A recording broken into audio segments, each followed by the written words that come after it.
ओम गण गणपते नमः। गौरीपुत्र गणेश भगवान जी की जय। ओम नमः शिवाय। बोलिए श्री शंकर पार्वती भगवान जी की जय। आज भाद्रपद मास के शुक्ल पक्ष की चतुर्थी तिथि है और इस दिन भगवान को श्री गणेश जी के जन्मदिन के रूप में मनाया जाता है। केवल आज के दिन ही चंद्रमा के दर्शन नहीं करने चाहिए। आज की चौथ को सबसे बड़ी चौथ माना जाता है। आज के दिन चौथ माता की कथा चंद्रमा को देख लेने से जो कलंक लगता है उस कलंक को दूर करने की कथा और गणेश भगवान की कथा को सुनने से समस्त पाप और संकट कट जाते हैं तथा मनोकामनाओं की पूर्ति होती है। तो आज मैं आपको सुनाने जा रही हूँ गणेश चतुर्थी की बड़ी ही दुर्लभ कथाएँ। तो आप सभी भक्तजन इस कथा को बड़ी ही श्रद्धा और प्रसन्नचित मन से पूरा अवश्य सुनिएगा। श्री गणेशाय नमः। आप सभी को गणेश चतुर्थी की हार्दिक शुभकामनाएं। तो आइए रसपान करते हैं गणेश चतुर्थी के अवसर पर गणेश चतुर्थी की 4 पौराणिक एवं प्रचलित कथाएं, जिसे सुनने से दूर होते हैं सारे संकट और मिलता है अपार सुख। संकष्टी गणेश चतुर्थी व्रत करने से घर परिवार में आ रही विपदा दूर होती है। कई दिनों से रुके मांगलिक कार्य संपन्न होते हैं तथा भगवान श्री गणेश असीम सुखों की प्राप्ति कराते हैं। माह के किसी भी चतुर्थी के दिन भगवान श्री गणेश की पूजा के दौरान संकष्टी गणेश चतुर्थी व्रत की कथा पढ़ना अथवा सुनना जरूरी होता है। इससे संबंधित 4 कथाएं प्रचलित हैं। तो आइए सुनते हैं पहली कथा। पौराणिक एवं प्रचलित श्री गणेश कथा के अनुसार एक बार देवता कई विपदाओं से घिरे थे। तब वह मदद मांगने भगवान शिव के पास आए। उस समय शिव के साथ कार्तिकेय तथा गणेश जी भी बैठे थे। देवताओं की बात सुनकर शिव जी ने कार्तिकेय व गणेश जी से पूछा कि तुम में से कौन देवताओं के कष्टों का निवारण कर सकता है। तब कार्तिकेय व गणेश जी दोनों ने ही स्वयं को इस कार्य के लिए सक्षम बताया। इस पर भगवान शिव ने दोनों की परीक्षा लेते हुए कहा कि तुम दोनों में से जो सबसे पहले पृथ्वी की परिक्रमा करके आएगा वही देवताओं की मदद करने जाएगा। भगवान शिव के मुख से यह वचन सुनते ही कार्तिकेय अपने वाहन मोर पर बैठकर पृथ्वी की परिक्रमा के लिए निकल गए, परंतु गणेश जी सोच में पड़ गए कि वह चूहे के ऊपर चढ़कर सारी पृथ्वी की परिक्रमा करेंगे तो इस कार्य में उन्हें बहुत समय लग जाएगा। तभी उन्हें एक उपाय सूझा। गणेश जी अपने स्थान से उठे और अपने माता पिता के 7 बार परिक्रमा करके वापस बैठ गए। परिक्रमा करके लौटने पर कार्तिकेय स्वयं को विजेता बताने लगे। तब शिव जी ने श्री गणेश से पृथ्वी की परिक्रमा ना करने का कारण पूछा। तब गणेश जी ने कहा, माता पिता के चरणों में ही समस्त लोक है। यह सुनकर भगवान शिव ने गणेश जी को देवताओं के संकट दूर करने की आज्ञा दी।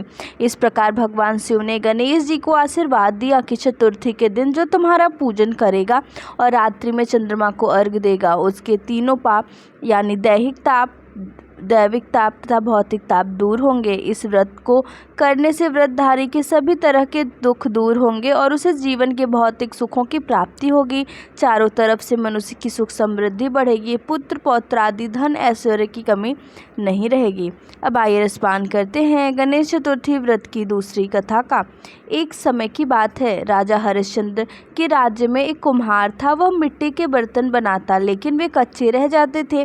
एक पुजारी की सलाह पर उसने इस समस्या को दूर करने के लिए एक छोटे बालक को मिट्टी के बर्तनों के साथ आवा में डाल दिया। उस दिन संकष्टी चतुर्थी का दिन था। उस बच्चे की माँ अपने बेटे के लिए परेशान थी। उसने गणेश जी से बेटे की कुशलता की प्रार्थना की। दूसरे दिन जब कुम्हार ने उठकर देखा तो आवा में उसके बर्तन तो पक गए थे लेकिन बच्चे का बाल भी बाका नहीं हुआ था। वह डर गया और राजा के दरबार में जाकर सारी घटना बताई। इसके बाद राजा ने उस बच्चे और उसकी माँ को बुलवाया तो माँ ने सभी तरह के विघ्न को दूर करने वाली संकष्टी चतुर्थी का वर्णन किया। इस घटना के बाद से महिलाएं संतान और परिवार के सौभाग्य के लिए संकट चौथ का व्रत करने लगी। अब आइए रसपान करते हैं तीसरी कथा का। एक समय की बात है कि विष्णु भगवान का विवाह लक्ष्मी जी के साथ निश्चित हो गया। विवाह की तैयारी होने लगी। सभी देवताओं को निमंत्रण भेजे गए परंतु गणेश जी को निमंत्रण नहीं दिया। कारण जो भी रहा हो, अब भगवान विष्णु की बारात जाने का समय आ गया। सभी देवता अपनी पत्नियों के साथ विवाह समारोह में आए। उन सब ने देखा कि गणेश जी कहीं दिखाई नहीं दे रहे हैं। तब वे आपस में चर्चा करने लगे कि क्या गणेश जी को नहीं मिला है न्योता, या स्वयं गणेश जी ही नहीं आए हैं। सभी को इस बात पर आश्चर्य होने लगा। तभी सबने विचार किया कि विष्णु भगवान से ही इसका कारण पूछा जाए। विष्णु भगवान से पूछने पर उन्होंने कहा कि हमने गणेश जी के पिता भोलेनाथ महादेव को न्योता भेजा है। यदि गणेश जी अपने पिता के साथ आना चाहते हो तो आ जाते, अलग से न्योता देने की कोई आवश्यकता भी नहीं थी। दूसरी बात यह है कि उनको 1.25 मन मूंग, 1.25 मन चावल, 1.25 मन घी और 1.25 मन लड्डू का भोजन दिन भर में चाहिए। यदि गणेश जी नहीं आएंगे तो कोई बात नहीं, दूसरे के घर जाकर इतना सारा खाना पीना अच्छा भी नहीं लगता। इतनी वार्ता कर ही रहे थे कि किसी एक ने सुझाव दिया, यदि गणेश जी आ भी जाएं तो उनको द्वारपाल बनाकर बैठा देंगे कि आप घर की याद रखना। आप तो चूहे पर बैठकर धीरे धीरे चलोगे तो बारात से पीछे रह जाओगे। यह सुझाव भी सबको पसंद आ गया तो विष्णु जी भगवान ने भी अपनी सहमति दे दी। होना क्या था कि इसमें गणेश जी वहां आ पहुँचे और उन्हें समझा बुझाकर घर की रखवाली करने बैठा दिया। बारात चल दी।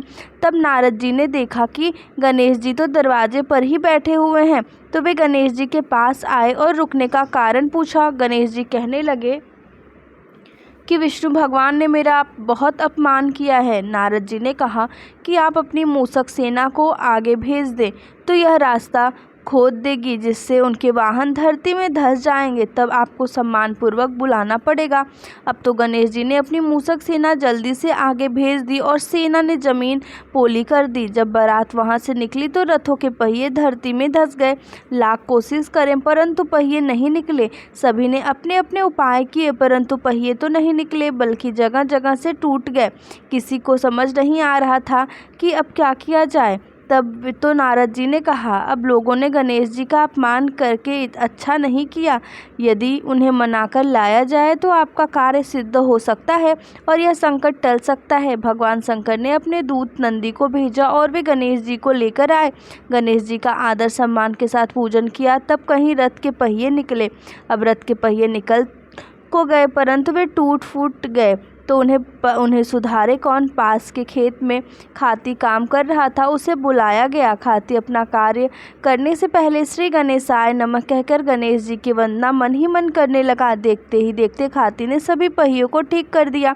तब खाती कहने लगा कि हे देवताओं, आपने सर्वप्रथम गणेश जी को नहीं मनाया होगा और न ही उनकी पूजा की होगी, इसलिए तो आपके साथ यह संकट आया है। हम तो मूर्ख अज्ञानी हैं, फिर भी पहले गणेश जी को पूजते हैं, उनका ध्यान करते हैं।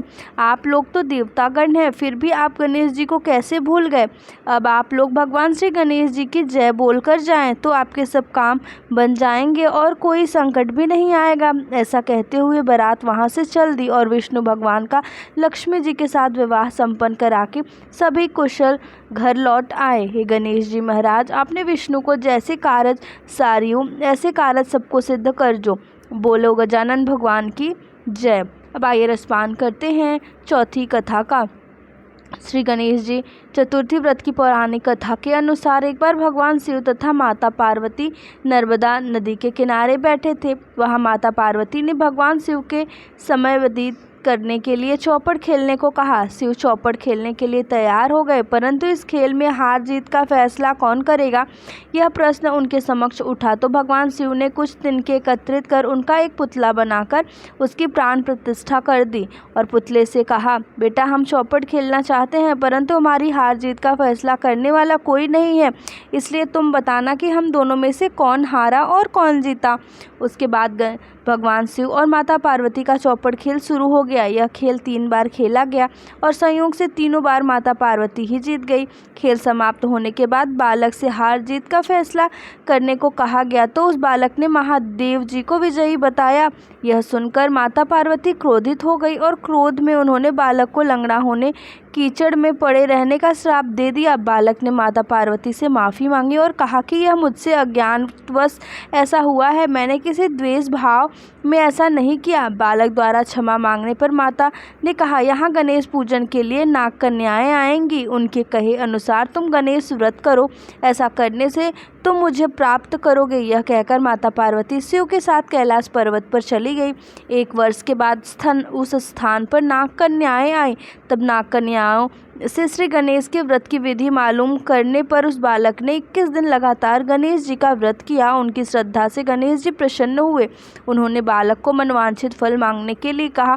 उस पर उस बालक ने कहा, हे विनायक, मुझे इतनी शक्ति दीजिए कि मैं अपने पैरों पर चलकर अपने माता पिता के साथ कैलाश पर्वत पर पहुंच सकूं और वे यह देख प्रसन्न हो। तब बालक को वरदान देकर श्री गणेश अंतर्ध्यान हो गए। इसके बाद वह बालक कैलाश पर्वत पर पहुंच गया और कैलाश पर्वत पर पहुंचने की अपनी कथा उसने भगवान शिव को सुनाई।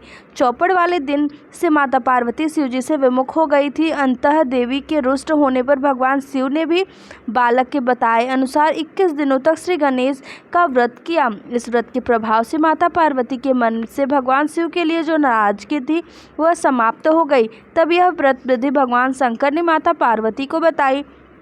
यह सुनकर माता पार्वती ने मन में भी अपने पुत्र कार्तिकेय से मिलने की इच्छा जागृत हुई। तब माता पार्वती ने भी 21 दिन तक श्री गणेश का व्रत किया तथा दुर्वा फूल और लड्डुओं से गणेश जी का पूजन अर्चन किया। व्रत के 21वें दिन कार्तिकेय स्वयं माता पार्वती से आ मिले। उस दिन से श्री गणेश चतुर्थी का यह व्रत समस्त मनोकामनाओं की पूर्ति करने वाला व्रत माना जाता है। इस व्रत को करने से मनुष्य के सारे कष्ट दूर होकर मनुष्य को समस्त सुख सुविधाएं प्राप्त होती हैं।